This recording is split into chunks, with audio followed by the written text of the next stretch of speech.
Trauma Therapist Podcast Plus listeners can listen to episodes early and ad-free right now. Become a Plus listener by going to Apple Podcasts, searching for the Trauma Therapist Podcast, and signing up today.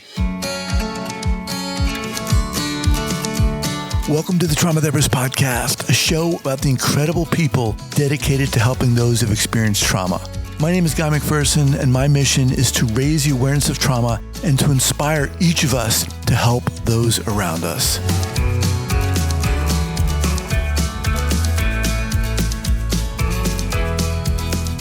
All right, so 5, 4, 3, 2, and 1. All right, folks, welcome back to the podcast. I'm thrilled to have as my guest today, Carona. Karen, welcome. Thank you. Honored to be here.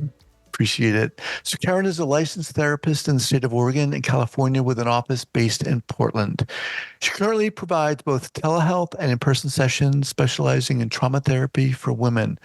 Through her background as a psychotherapist, she's developed unique insights to lead creative empaths out of chaos and into harmony. She understands the lived experience of suffering and emotional pain due to the effects of childhood wounds and being caught in the self-medicating cycle.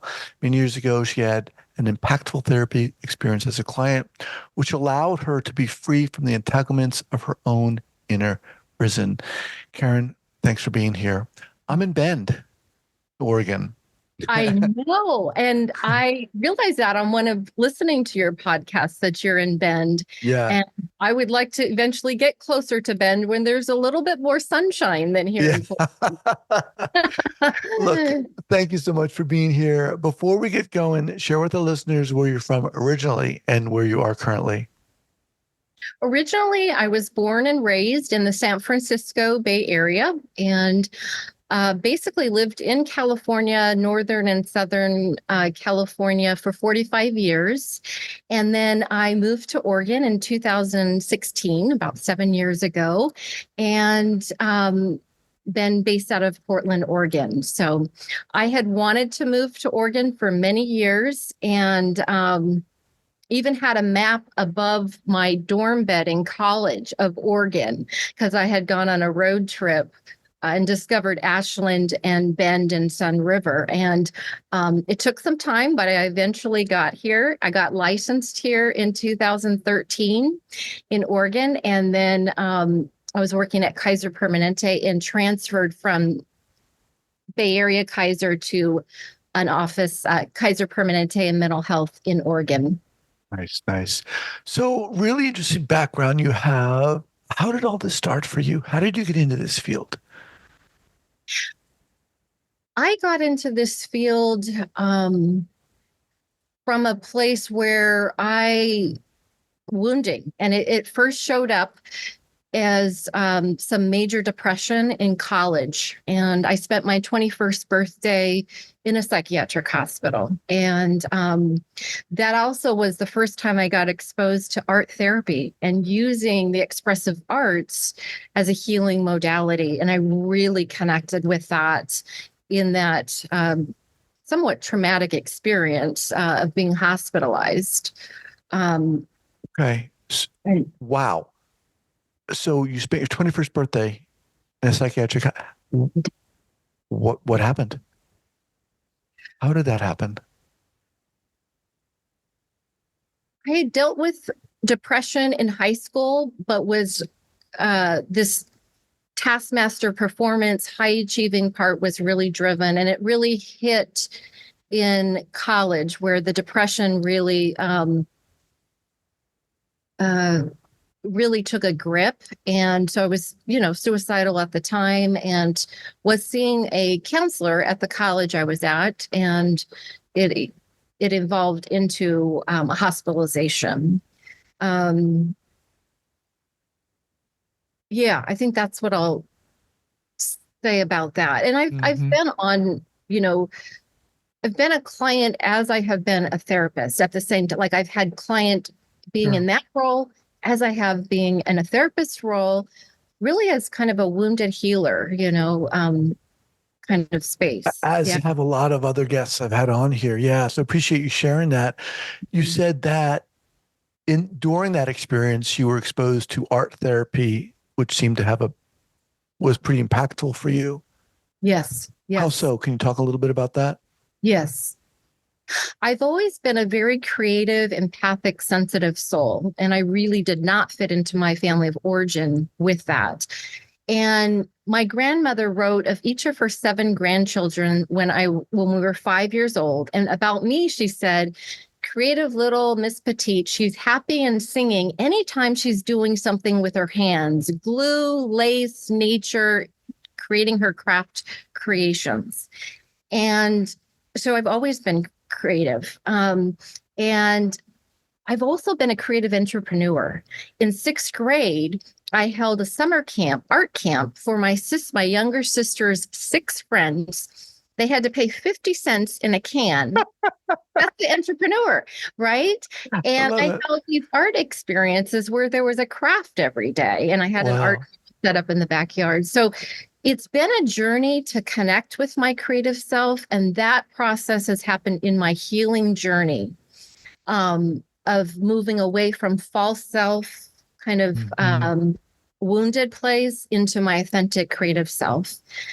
And then in graduate school, I was, again, after the psychiatric hospitalization with the art therapy, I got exposed to expressive arts therapy and took some classes, and then had personal experiences with it as well. And with soul collage, intuitive painting, and art journaling. And that just really kind of was the beginning burgeoning of using art for therapeutic purposes. And How then did you decide? What was the process for you saying, okay, I want to become a therapist. I want to start working with people. And then more specifically, people who'd experienced trauma. that began in college when I first dealt with the depression, and I knew I was really trying to understand myself. I had been given the gift of a book, The Drama of the Gifted Child by Alice Miller. I was really on my own quest, and that's what started it. And what was the second part of the question? Well, more specifically, so you were exposed to that book and you said, or that inspired you to pursue becoming a therapist? It was one of the inspirations. I mean, Okay. I have done many years of therapy, so I felt like if I could give back in a way that was meaningful, like I have one primary therapist I worked for with many years, was very dedicated to my healing. And I just felt like it was part of my soul purpose. I just felt an alignment with it. That was my soul calling, right? Like Hmm. going through my own healing journey and coming alongside individuals that have emotional wounds, and using the art. And now I use IFS as a framework and integrate those two.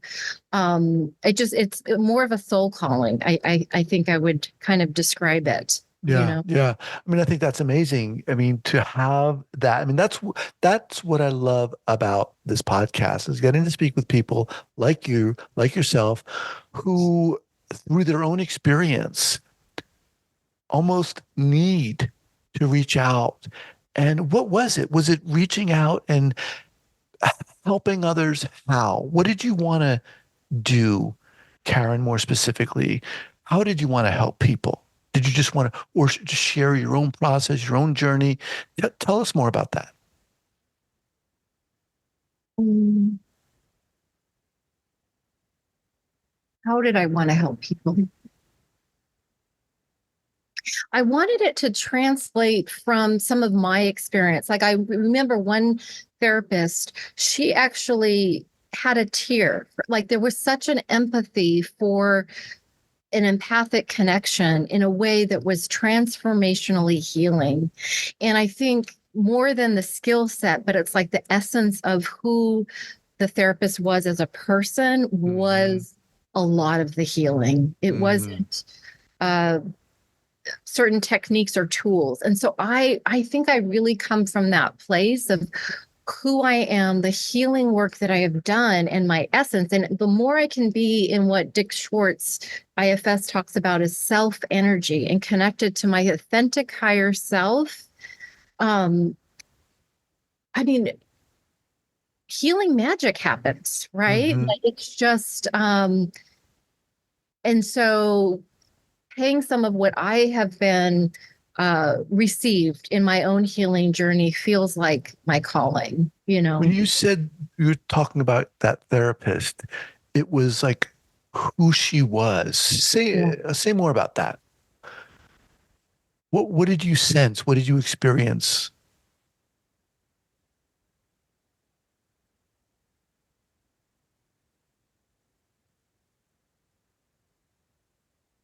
I experienced, it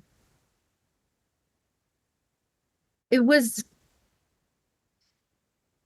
this in object relation. I mean, it was like this emotionally corrective experience. And I know from an IF framework, but it was just, um, we weren't doing a lot of like, not to, CBT or DBT work. We were, it was this empathic holding and a witness to my story as I was processing it. Um, and these were all, I would say, highly gifted therapists that I've worked with that have done their own healing work and were really attuned, Mm-hmm.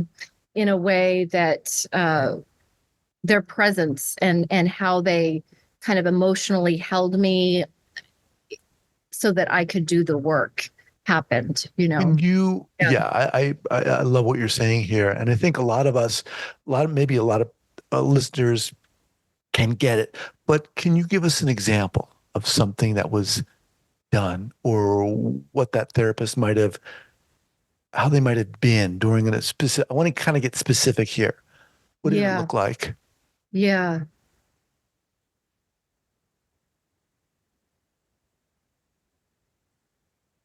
Well, if we're going to use the expressive arts and kind of IFS, like I had experiences too where um, it was kind of depicting visually different parts of myself that we've worked on. And I believe that when there is trauma or traumatic experiences, there's parts of ourselves that eclipse our true authentic self and like this false self emergence. So I worked with it in a way where, for example, um, when I had some unblending around this trauma driven part that is a protective uh,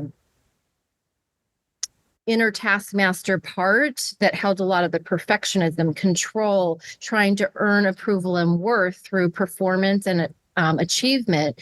When we worked with that, I would actually do a painting of what that embodied for me as I Mhm. as I separated more and more from it. And then um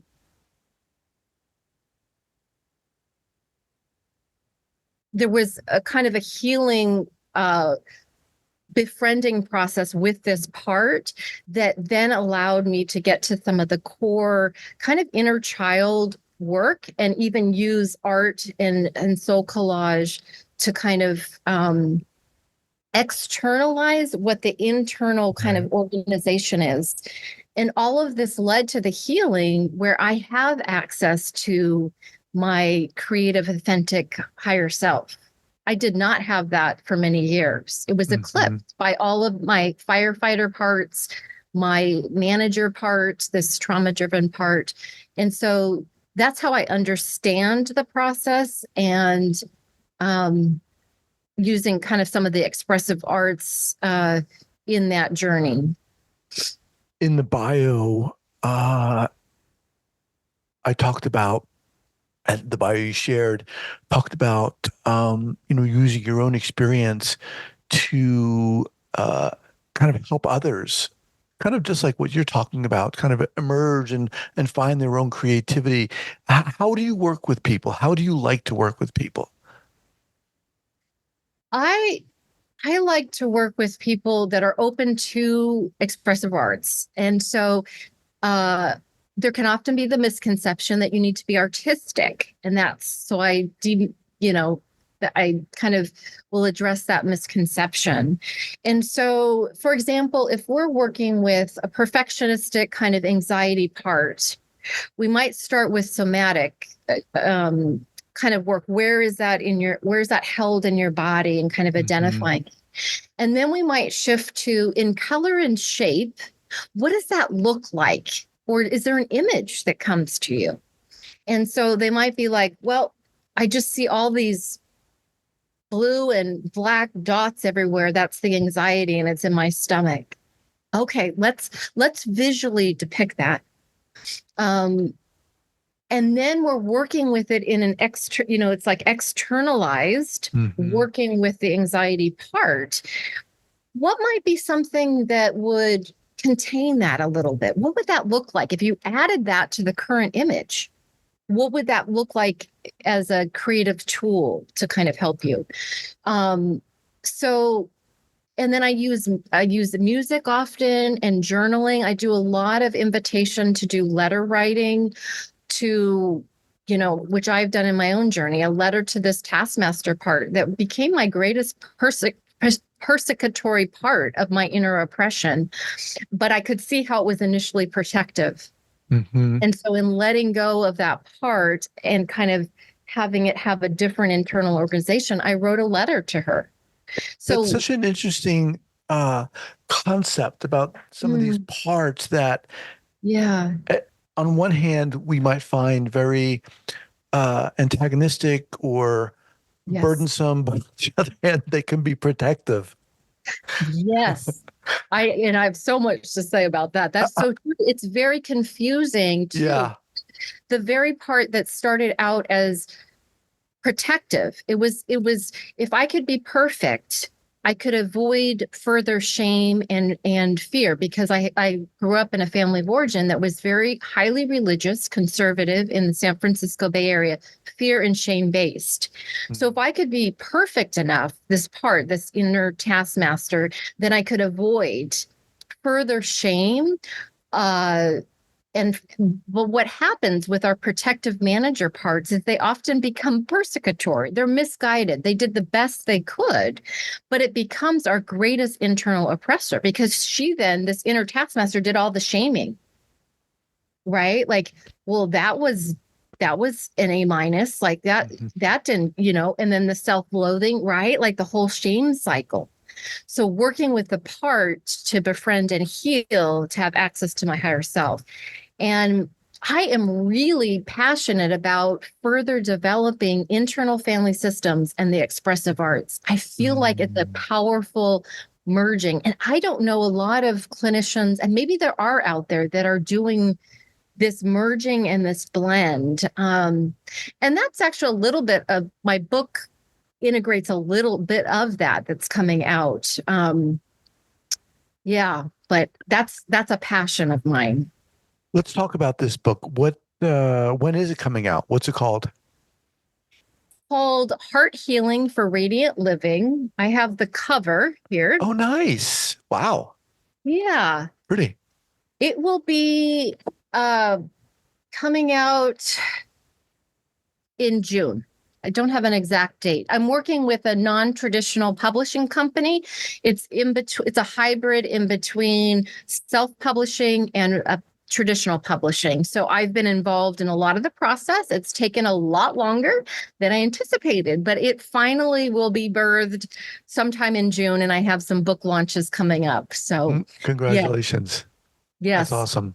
So let me just remind everyone, speaking with Karen Carona, her website is karencarona.com. That's Karen, Karen, Carona, Corona.com. So we've got the book coming out in June. How do you work with people? Are you working individually, online? I think online, telehealth. What? Well, I'm really in a transitional kind of business phase, because while I do have my full private practice, Greenleaf and Expressive Arts Therapy, I'm also launching my Creative Heart Awakenings coaching business.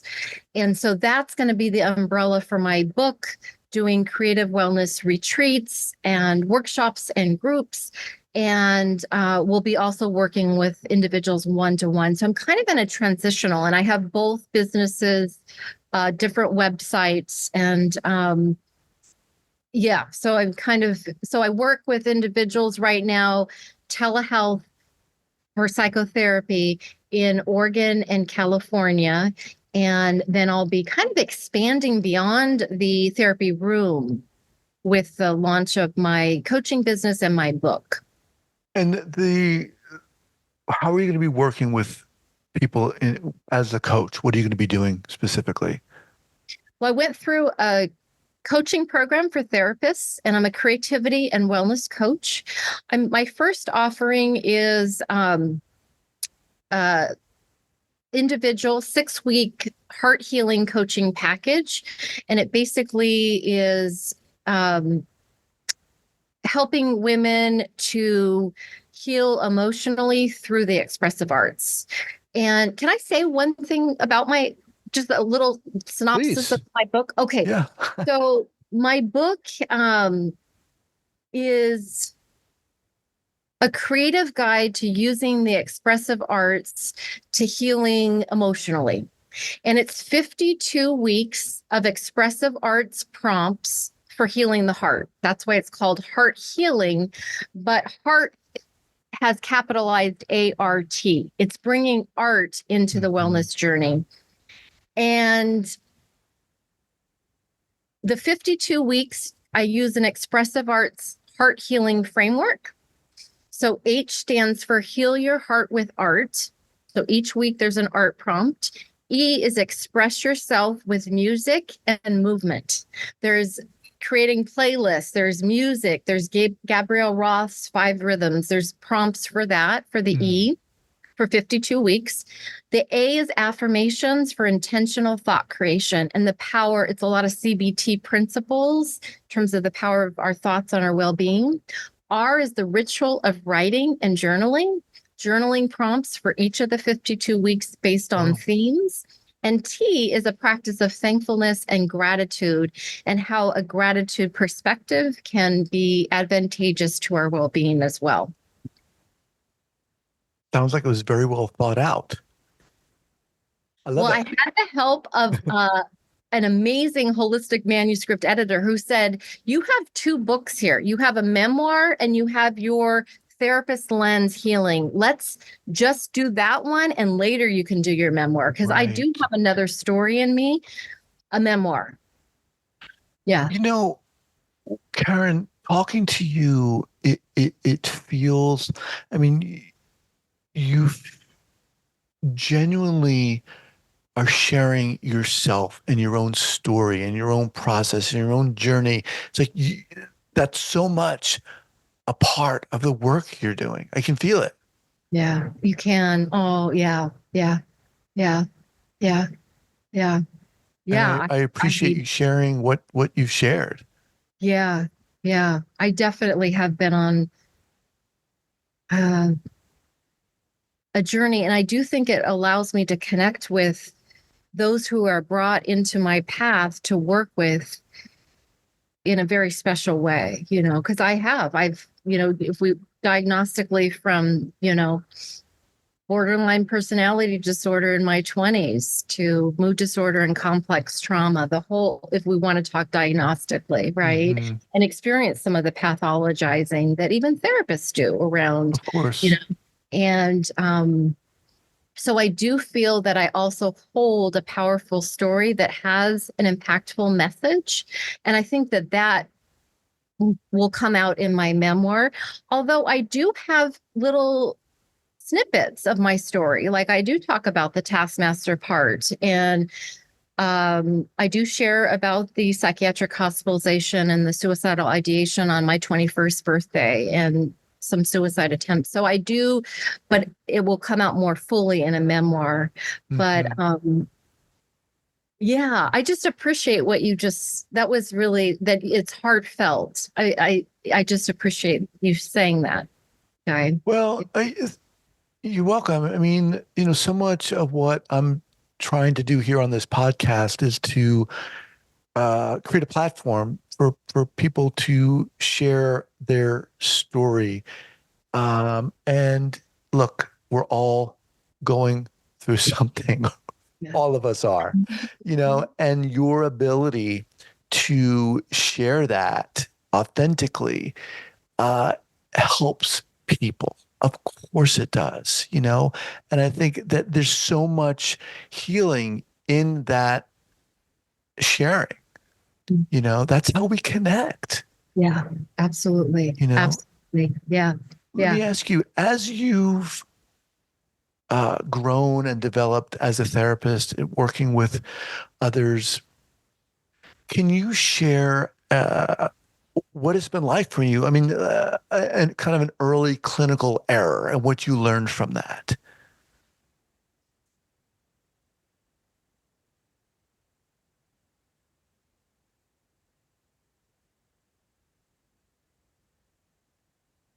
A good question. An early clinical error.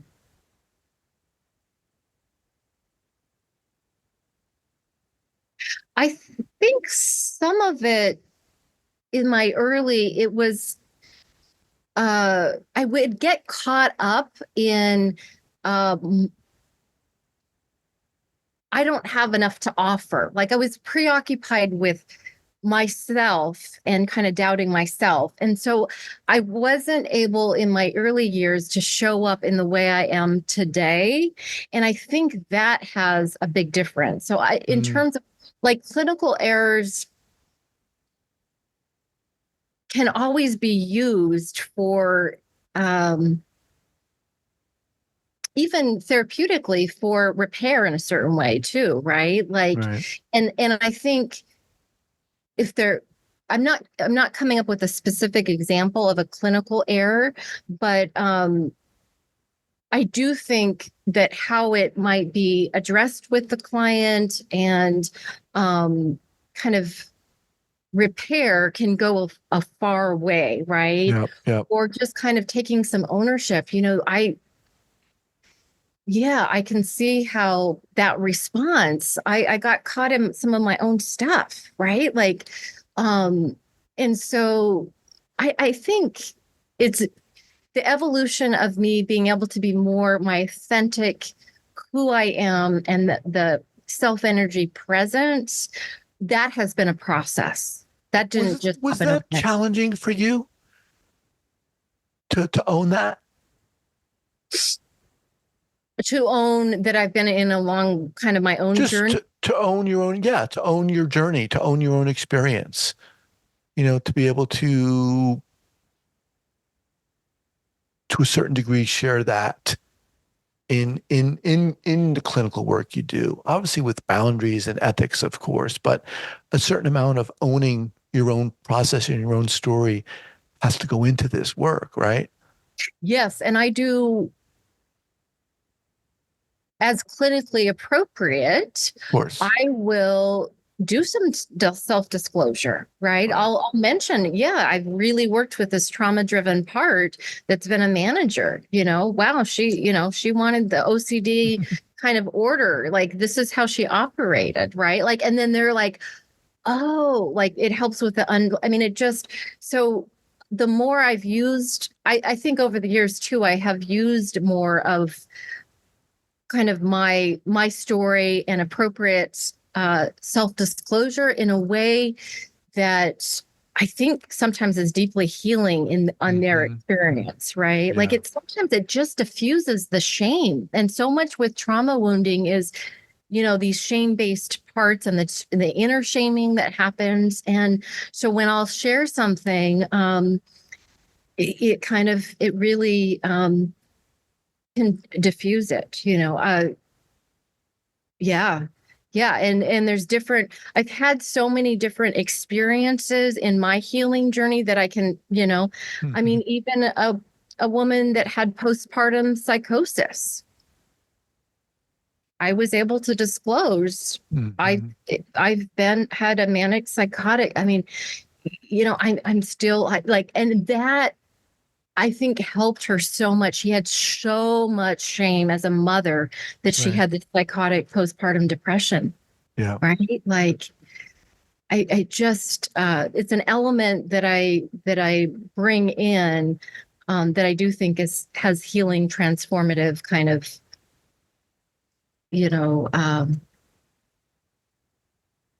effect. Yeah, definitely. Appreciate you Yeah, sharing that. yeah. So, all right. What's the best way for people to reach out to you and learn about all the great things you're doing? My website is the hub, but I'm going to give two websites. Okay. One is KarenCarona.com. So my first and last name. And when you first go onto the website, you can sign up to be notified of when pre-sales begin for my book. And it has my coaching website. My psychotherapy website for therapy clients is Karen Carona, LCSW.com. We'll have those linked up here at the show notes page at the traumatherapistpodcast.com. Wonderful. Congratulations with the book. Thank you. Thank you so much for being here and just being open and being courageous enough to share your own process and your own journey. I mean, that's what this podcast is about. Love to have you back. Oh, thank you. Wonderful opportunity. I love what you're doing here, and thank you so much. Appreciate it. All right, we'll be in touch. Take care. Bye-bye.